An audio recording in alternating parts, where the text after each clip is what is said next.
સ્વાગત આપનું સીએનબીસી બજારમાં. આપ જોઈ રહ્યા છો સ્ટોક ધીસ વીક. આખા સપ્તાહ દરમિયાન માર્કેટ કેવું રહ્યું છે, કયા સ્ટોક ખાસ કરીને ફોકસમાં રહ્યા અને હવે આવતા સપ્તાહ માટે ખાસ કરીને કેવી રણનીતિ રાખવાની છે એ બધા પર આપણે ચર્ચા કરીશું. આપણી સાથે આ ચર્ચામાં ખાસ કરીને આપણા એક્સપર્ટ પણ જોડાશે, પરંતુ હાલ પહેલાં નજર કરી લઈએ કે આ સપ્તાહે જુઓ આખું બજાર કેવું રહ્યું છે. તો ગયું સપ્તાહ બજાર માટે આપણને એક બહુ નબળું સપ્તાહ જોવા મળ્યું હતું, જ્યાં બજારની અંદર એક મોટો ઘટાડો આવ્યો હતો.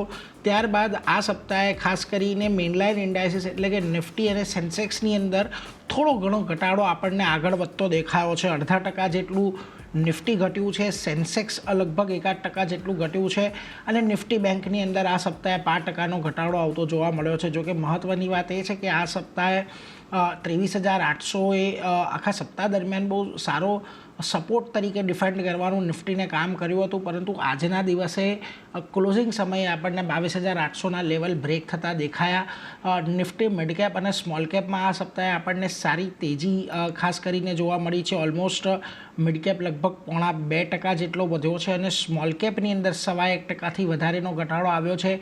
ગયા અઠવાડિયે જે મોટો ફોલ આવ્યો હતો એમાં સૌથી વધારે ઘટાડો જે છે એ નિફ્ટી મિડકેપ અને સ્મોલ કેપની અંદર આવતો જોવા મળ્યો હતો, એટલે ત્યાંથી થોડી ઘણી રિકવરી આજના દિવસે આ સપ્તાહે આપણને આવતી જોવા મળી. ખાસ કરીને જે સ્ટોક આ સપ્તાહે ફોકસમાં રહ્યા એમાં સૌથી પહેલાં જે વધનારા કાઉન્ટર્સ છે આ સપ્તાહે નિફ્ટીના ફ્રન્ટ પરથી, એમાં એનટીપીસીનો ખાસ કરીને સમાવેશ થાય છે. લગભગ 8.5%નો વધારો એનટીપીસીમાં આવ્યો. શ્રીરામ ફાઇનાન્સમાં પણ લગભગ 8.5%નો ઉછાળો આ સપ્તાહે દેખાયો. હિન્ડાલ્કો, આઈશર મોટર્સ જેવા કાઉન્ટર રહ્યા કે જે આ સપ્તાહે આપણને સારી ખરીદદારી જોવા મળી, પરંતુ જ્યાં ઘટાડો આવતો જોવા મળ્યો આ સપ્તાહે નિફ્ટીના ફ્રન્ટ પરથી, એમાં એમએનએમનું કાઉન્ટર મહત્ત્વનું હતું. લગભગ 9.25%નો ઘટાડો આપણને આ સપ્તાહે આવતો દેખાયો છે. આ ઉપરાંત ભારતી એરટેલ 4.5% જેટલો ઘટ્યો છે. ડૉક્ટર રેડ્ડીઝની અંદર જુઓ 0.5%નો અને ટીસીએસની અંદર ઓલમોસ્ટ 0.4%નો ઘટાડો આપણને આવતો આ સપ્તાહે દેખાયો છે. ઇન્ટરેસ્ટિંગ કારોબાર રહ્યો છે આ સપ્તાહનો. હવે આવતું સપ્તાહ અહીંયાથી એટલા માટે પણ મહત્ત્વનું છે કે જુઓ ફેબ્રુઆરી મહિનાનું છેલ્લું સપ્તાહ, એટલે કે ખાસ કરીને ફેબ્રુઆરી સિરીઝની એક્સપાયરી આવશે. આ ઉપરાંત એક દિવસ ઓછો આપણને મળી રહ્યો છે કારણ કે મહાશિવરાત્રિની રજા છે. તો હવે આવતા સપ્તાહે કેવી રણનીતિ રાખવી આપણે એના પર ચર્ચા કરીએ. અને આનંદ રાઠી શેર્સના જીગર પટેલ આપણી સાથે જોડાઈ ગયા છે આ ચર્ચાની અંદર. જીગરજી, સ્વાગત આપનું. અને સૌથી પહેલાં તો એ જાણવું છે, જો ગયા સપ્તાહે એક ઘટાડો આવ્યા બાદ થોડો ઘણો ઘટાડો આ સપ્તાહે આપણને દેખાયો છે, બહુ માર્જિનલ, પરંતુ મિડકેપ સ્મોલ કેપમાં થોડી ઘણી રિકવરી આવતી જોવા મળી છે. આપની દૃષ્ટિએ આ સપ્તાહ ખાસ કરીને કેવું રહ્યું અને આવતા સપ્તાહે કે જ્યારે ફેબ્રુઆરી મહિનાની એક્સપાયરી આપણે જોઈશું, ફેબ્રુઆરી સિરીઝની એક્સપાયરી જોઈશું, કઈ રીતે આવતા સપ્તાહ માટે હવે ખાસ અહીંયાથી રણનીતિ ધ્યાનમાં રાખવી જોઈએ? Thank you Neeraj. ઓવરઓલ નિફ્ટીની અંદર અગર આપણે આ વીકને એક નામ આપી શકે તો એકદમ ફ્રસ્ટ્રેટિંગ વીક હતું ઇન ટર્મ્સ ઓફ રિટેલર્સ માટે. અને જે રીતે મુવમેન્ટ હતી ડેઇલી બેસિસ ઉપર આપણને એક 60 to 100 પોઈન્ટ્સનું ગેપ ડાઉન થતું હતું, રિકવર થતું હતું, 22,800 મેન્ટેન થતું હતું. બટ ઓવરઓલ વીકલી ઉપર તો ઓકે 0.5%નો લોસ છે. બટ આની અંદર એક વસ્તુ જોવાની છે નિફ્ટીની અંદર, જે 27 જેનનું કેન્ડલ છે વીકલી ચાર્ટ ઉપર, દેટ ઇઝ બુલિશ એન્ગલ્ફિંગ કેન્ડલ છે. આજે જે એનો લો હતો અરાઉન્ડ 22,786નો, આપણે હજી એની ઉપર જ છીએ. અરાઉન્ડ 22,795 નો અપ્રોક્સિમેટલી દેખાડી રહ્યો છે આજે ક્લોઝિંગ. તો next week see hourly chart ઉપર તો બુલિશ શાર્પ પેટર્ન બની છે, જ્યાંથી આપણે વારંવાર બાઉન્સ જોતા હતા. આ પર્ટિક્યુલર વીકમાં બુલિશ શાર્પ પેટર્નમાં બે રિવર્સલ ઝોન નોર્મલી જોવામાં આવે છે, 886 ના રેશિયો ઉપરથી અને 1.13 ના. તો 1.13 હજી ટેસ્ટ થવાનો બાકી છે. આજે ટેસ્ટ થતા થતા થોડો રહી ગયો છે. 22,700 નો અપ્રોક્સિમેટ લેવલ છે. તો નેક્સ્ટ વીક આપણે આની અંદર આપણે એક બાયની સ્ટ્રેટેજી કરી શકીએ છીએ નિફ્ટી ફ્યુચર્સની અંદર. જે મને બાઇંગ ઝોન લાગી રહ્યો છે અરાઉન્ડ 22,750 સુધી મળે તો એકવાર બાય કરવું. 22,600 ની નીચે એક સ્ટોપ લોસ રાખશું અને 23,100 નો એક ટાર્ગેટ લઈને ચાલશું નિફ્ટીની અંદર. એટલે ક્લિયરલી જુઓ, નિફ્ટી માટે તમને અહીંયાથી ક્લિયર સ્પષ્ટ રણનીતિ બનતી દેખાઈ રહી છે. હજી પણ અહીંયા થોડો ઘણો ઘટાડો આવે 22,750 સુધીનો તો તમારે નિફ્ટીમાં આવતા સપ્તાહ માટે ખરીદી કરીને ચાલવાની છે. 22,600નો એક સ્ટોપ લોસ નીચે રાખો. 23,100ના એક ટાર્ગેટ આવતા જોવા મળી શકે છે. નિફ્ટી 50 ફ્યુચર્સ માટેની આ એક રણનીતિ બનતી દેખાઈ રહી છે, જેના પર ખાસ તમારે નજર રાખવાનું છે. પરંતુ આપણા અન્ય એક્સપર્ટ ખાસ કરીને આવતા સપ્તાહ માટે નિફ્ટીની કેવી રણનીતિ આપી રહ્યા છે એના પર એક વખત નજર કરી લઈએ. તો મેરા એસેટ શેરખાનના સોમિલ મહેતા તરફથી પણ નિફ્ટી ફ્યુચર્સની અંદર ખરીદારીની સલાહ બનતી દેખાઈ રહી છે. એમનું કહેવું છે 22,871ની ઉપર નિફ્ટી ફ્યુચર્સની અંદર ખરીદારી કરો. 22,790ના સ્ટોપ લોસ રાખો અને 23,000 સુધીના ટાર્ગેટ તમને અહીંયા આવતા જોવા મળી શકે છે. એટલે અહીંયા પણ એક ખરીદારીની સલાહ છે. બીજી તરફ યજ્ઞેશપટેલ.inના યજ્ઞેશ પટેલ પણ નિફ્ટીમાં ખરીદારીની સલાહ આપી રહ્યા છે કે જ્યાં આગળ 22,700નો સ્ટોપ લોસ અને 23,100ના ટાર્ગેટ બનતા જોવા મળી શકે છે. એટલે ખાસ કરીને તમામ આપણા એક્સપર્ટ છે જે આજના દિવસે આપણને ક્લોઝિંગ આવતું જોવા મળ્યું છે એના આધારે આવતા સપ્તાહે ખરીદારીની સલાહ આપી રહ્યા છે. 22,600થી 22,700ની આજુબાજુના સ્ટોપ લોસ છે અને 23,100ની આજુબાજુના બધા ટાર્ગેટ સૂચવી રહ્યા છે. એટલે એના પર એક ખાસ ફોકસ આપણે રાખવાનું છે. પરંતુ આ તો આપણે નિફ્ટીની વાત કરી. જીગરજી, બેંક નિફ્ટીની વાત કરવી છે, કારણ કે જો આ સપ્તાહે અહીંયા પણ એક બહુ મોટો ઉતાર ચઢાવ આપણને બેંક નિફ્ટીની અંદર આવતો જોવા મળ્યો. નીચેમાં તમને 48,252 525ના એક લો બન્યા, 49,628ના ઉપલા લેવલ બન્યા. ઓલમોસ્ટ 1,100 પોઈન્ટની એક રેન્જ આપણને બનતી દેખાય. 50,000ની ઉપર પણ આપણને ખાસ કરીને 50,000ની પાસે આ સપ્તાહે આપણને નિફ્ટી બેંક આપણને પાર થતું દેખાયું. પરંતુ ત્યાંથી જુઓ આજે જે ક્લોઝિંગ આવતું જોવા મળ્યું છે થોડું ઘટાડા તરફેનું છે. 49,000ની નીચેનું ક્લોઝિંગ આવ્યું છે. લાગે છે કે અહીંયા પણ થોડું બાય ઓન ડિપ્સની રણનીતિને ધ્યાનમાં રાખવી જોઈએ. નિફ્ટી બેંકની અગર નિફ્ટી બેંક કમ્પેર કરીએ તો લોસ થોડો ઓછો છે, ઓલમોસ્ટ નેગ્લિજિબલ છે, -0.24 છે અપ્રોક્સિમેટલી, અને ક્લોઝિંગ અરાઉન્ડ 48,981 છે. તો અગેન નિફ્ટી બેંકની અંદર પણ જોવાનું એ છે કે અગેન જે આપણે કેન્ડલ વીકલીની નિફ્ટીમાં જોઈ હતી 27, એ જ સેમ નિફ્ટી બેંકમાં પણ બની છે. અને નિફ્ટી બેંકની જે કેન્ડલ હતી બુલિશ એન્ગલ્ફિંગ એ વધારે સ્ટ્રોંગ છે compare to the Nifty, because એનું જે પ્રીવિયસ રેડ કેન્ડલ હતું એ કમ્પેર ટુ ધ નિફ્ટી આનું થોડું નાનું લાગે, એટલે જે પેટર્ન છે વધારે સ્ટ્રોંગ છે. અને પાછો જે આ પર્ટિક્યુલર કેન્ડલનો જે ઓપન અને લો છે અગર આપણે ધ્યાનથી જોઈએ તો ઓલમોસ્ટ સેમ છે, હાર્ડલી 20-30 પોઈન્ટ્સનું ફરક છે. તો આની અંદર જે લો છે આ પર્ટિક્યુલર કેન્ડલ અરાઉન્ડ 47,844નો કે 47,800 આપણે માનીને ચાલી શકીએ છીએ. તો નેક્સ્ટ વીક માટે આ બહુ સારો સપોર્ટ રહેશે, બીકોઝ જે રીતે આ particular pattern previous breakout zone હતા એપ્રિલ 2024ના એના એક્ઝેક્ટ ત્યાં જ બની છે. એના પછી આપણે ફોલો થ્રુ પણ જોઈ હતી હાયર સાઇડમાં 50,400 સુધી, પણ એ જે પર્ટિક્યુલર મૂવ હતો 2,500 પોઈન્ટનો એનો એક પુલબેક જોયો છે છેલ્લા 2 વીકથી. તો આની અંદર આપણે બાઇંગની સ્ટ્રેટેજી કરી શકીએ છીએ. નેક્સ્ટ વીક માટે બાઇંગ રેન્જ 1,000 થી લઈને 48,850 થી લઈને 48,950 સુધી મળે તો બાય કરવાની છે બેંક નિફ્ટીને. સ્ટોપ લોસ 48,350ની નીચે રાખશું અને ટાર્ગેટ આપણે 50,000ના લઈને ચાલશું. એટલે જો 48,750 48,950ની વચ્ચે તમને નિફ્ટી બેંક મળે છે તો તેમાં ખરીદી કરીને ચાલો. 48,350 તો સ્ટોપ લોસ, 50,000ના ટાર્ગેટ માટે તમે આવતા અઠવાડિયા માટે નિફ્ટી બેંકમાં પણ એક ખરીદારીનો વ્યૂ અપનાવી શકો છો. એટલે એના પર એક ધ્યાન રાખતા રહેજો. પરંતુ ખાસ કરીને જો હવે આપણે સ્ટોક સ્પેસિફિક ચર્ચાની શરૂઆત કરીએ, અને આ સપ્તાહે જે સ્ટોકની અંદર સૌથી વધારે ઘટાડો આપણને આવતો જોવા મળ્યો છે એ M&Mનો સ્ટોક છે. એટલા માટે પણ અહીંયા M&Mના સ્ટોકની ચર્ચા કરવી છે કારણ કે આ સપ્તાહે આપણને એક EV પોલિસીના સમાચાર આવતા દેખાયા કે ટેસ્લાની એન્ટ્રી થવા જઈ રહી છે. એને માટે સરકાર નવી EV પોલિસી લાવી રહી છે. એને લઈને પણ એક બહુ મોટો આજના દિવસે ઘટાડો આપણને આવતો જોવા મળ્યો. અને ઓવરઓલ આ સપ્તાહની અંદર ખાસ કરીને જુઓ તમને ઘટાડો એક ખાસો એવો વધતો દેખાયો છે. કઈ રીતે M&Mને જોવું જોઈએ? કારણ કે જુઓ સાપ્તાહિક ચાર્ટ પર પણ અહીંયા આપણને એક બ્રેકડાઉન આવતું દેખાયું છે અને મહત્ત્વની જે 50 વીકની સિમ્પલ મૂવિંગ એવરેજ છે એની નીચે ક્લોઝિંગ આવ્યું છે. લાગે છે હજી અહીંયાથી થોડી વધારે ઘટાડાની શક્યતા છે M&Mમાં?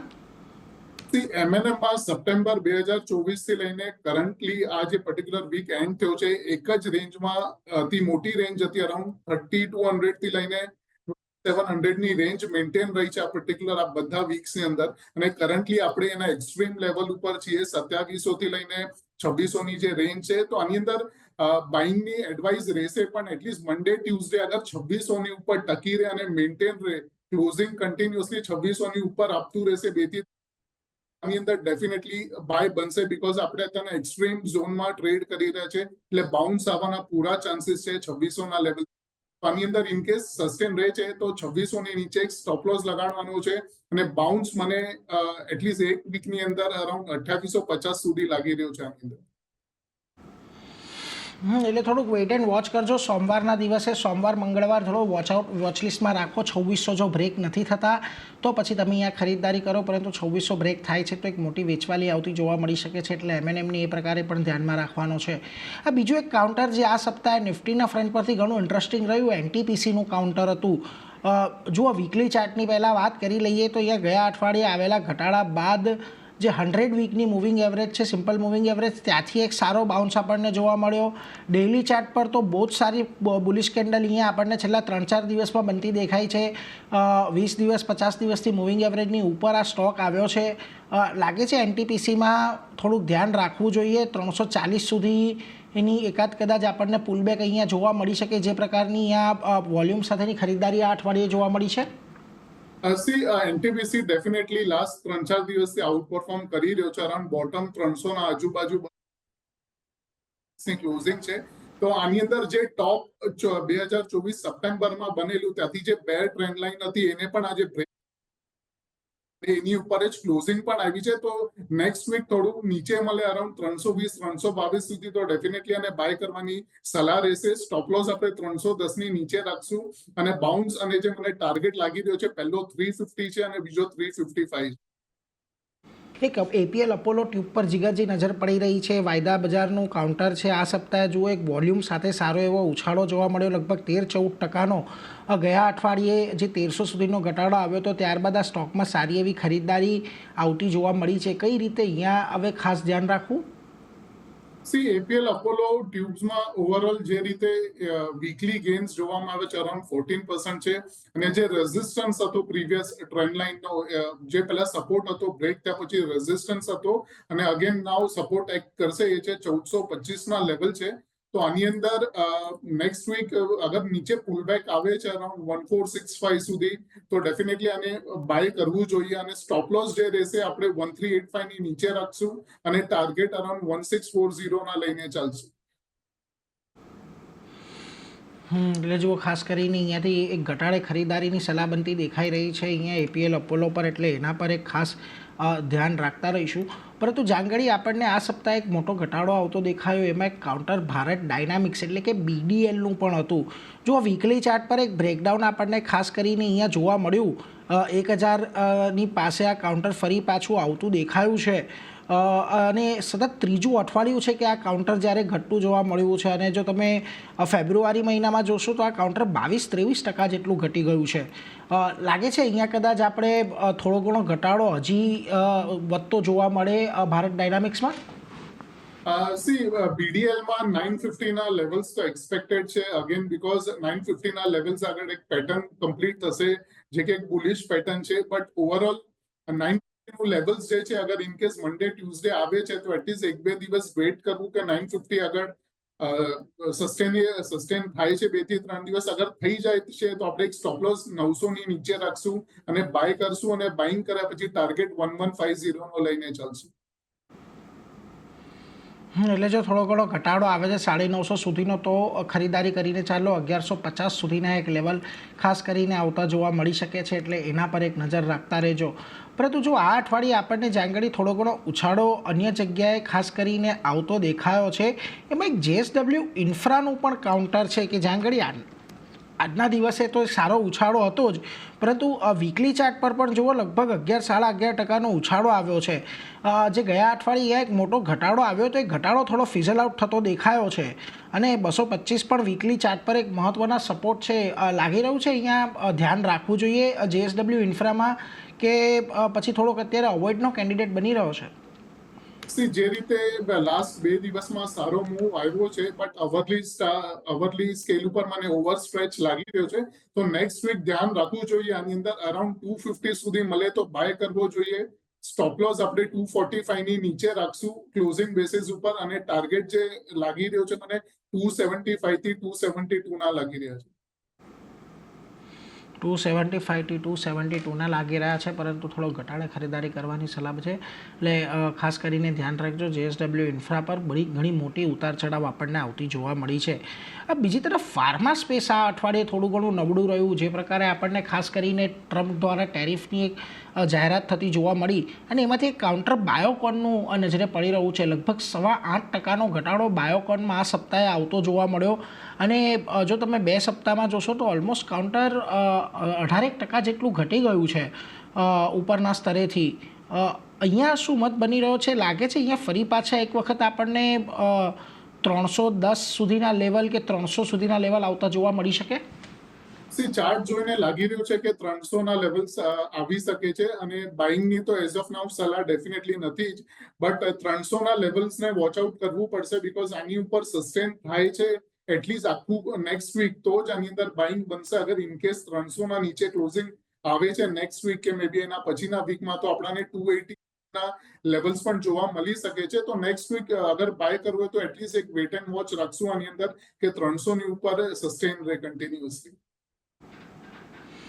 300 ની ઉપર સસ્ટેન રહી તો જ ખરીદદારી કરીશું. એટલે આવતા અઠવાડિયે થોડોક વોચલિસ્ટમાં રાખજો બાયોકોનને. પરંતુ આવતા અઠવાડિયા માટે જીગરજી ખાસ કરીને ક્યાં ટ્રેડિંગ માટે કે એના માટે આપ પસંદગી આપશો? કયા સ્ટોક પર આપની ખાસ નજર રહેશે નેક્સ્ટ વીક માટે? નેક્સ્ટ વીક માટે સૌથી પહેલી જે પસંદગી છે અરાઉન્ડ છે ક્યુમિન્સ ઇન્ડિયા છે. લાસ્ટ 3-4 વખતથી અગર જોઈએ તો એક જ પર્ટિક્યુલર ઝોન જે છે 3000 થી લઈને 2600-2700 રેન્જમાં ચાલી રહ્યું છે. ટ્રિપલ બોટમ અને 3 પોઈન્ટ ડાયવર્જન્સ પણ છે, અને આજને ગઈકાલના સેશનમાં સારી એવી મોમેન્ટમ પણ દેખાઈ હતી, અને પ્રીવિયસ બ્રેકઆઉટ ઝોન આગળથી જ ફરી રહ્યો છે. તો આની અંદર નેક્સ્ટ વીક આપણને સારો મૂવ કેપ્ચર થતા જોવા મળી શકે છે. તો બાઇંગ રેન્જ તો જે રેટ ચાલુ છે ત્યાંથી આપણે એને બાય કરી શકીએ છીએ, અને સ્ટોપ લોસ જે છે 2650 ની નીચે, અને ટાર્ગેટ 3050 નો રહેશે. એટલે જુઓ, ખાસ કરીને અહીંયાથી ક્યુમિન્સની અંદર ખરીદારીની સલાહ બનતી દેખાઈ રહી છે. 2650નો સ્ટોપ લોસ, 3050નો ટાર્ગેટ આવતા અઠવાડિયા માટે અહીંયા તમારે ધ્યાન રાખવાનો છે. આ સિવાય અન્ય કોઈ પસંદગી બનતી દેખાઈ રહી છે જીગરજી? બીજું છે કોલ ઇન્ડિયા છે. અગેન કોલ ઇન્ડિયામાં પણ જે રીતે ટોપ બનેલું 515 આગળ, એના પછી કન્ટિન્યુઅસલી લોવર લો થતા 350 ના લેવલ્સ પણ આની અંદર જોવા મળ્યા છે. બટ લાસ્ટ 2-3 દિવસથી કન્સોલિડેશન જે થતું હતું એનો બ્રેકઆઉટ જોયો છે, અને એક્ઝેક્ટલી જે ટ્રેન્ડ લાઇન 475 થી નીચે આવતી હતી, 2 ટ્રેન્ડ લાઇન હતી, એનો બ્રેકઆઉટ પણ જોવા મળ્યો છે સપોર્ટ લીધા પછી, અને ડાયવર્જન્સ પણ દેખાઈ રહ્યો છે. તો આની અંદર બાઇંગની સલાહ રહેશે. કોલ ઇન્ડિયાની અંદર 365 સુધી પણ મળે તો એકવાર બાય કરવો. 355 ની નીચે સ્ટોપ લોસ રાખશું, અને ટાર્ગેટ 385 નો લઈને ચાલશું. 365 સુધી મળે તો ખાસ કરીને કોલ ઇન્ડિયા તમારે ધ્યાનમાં રાખવાનો છે, ખરીદદારી કરવાની છે. થોડો ઘણો ઘટાડો આવે તો 355ના સ્ટોપ લોસ, 389ના ટાર્ગેટ માટે આવતા સપ્તાહ માટે ખાસ એક કોલ ઇન્ડિયા પર પણ નજર રાખજો. પરંતુ જો આ સપ્તાહે આપણને જ્યાં બીજા અન્ય જગ્યાએ ઘટાડો આવતો જોવા મળ્યો, વધારો આવતો જોવા મળ્યો છે, એમાં કાઉન્ટર એક મન્નપુરમ ફાઇનાન્સનું પણ છે.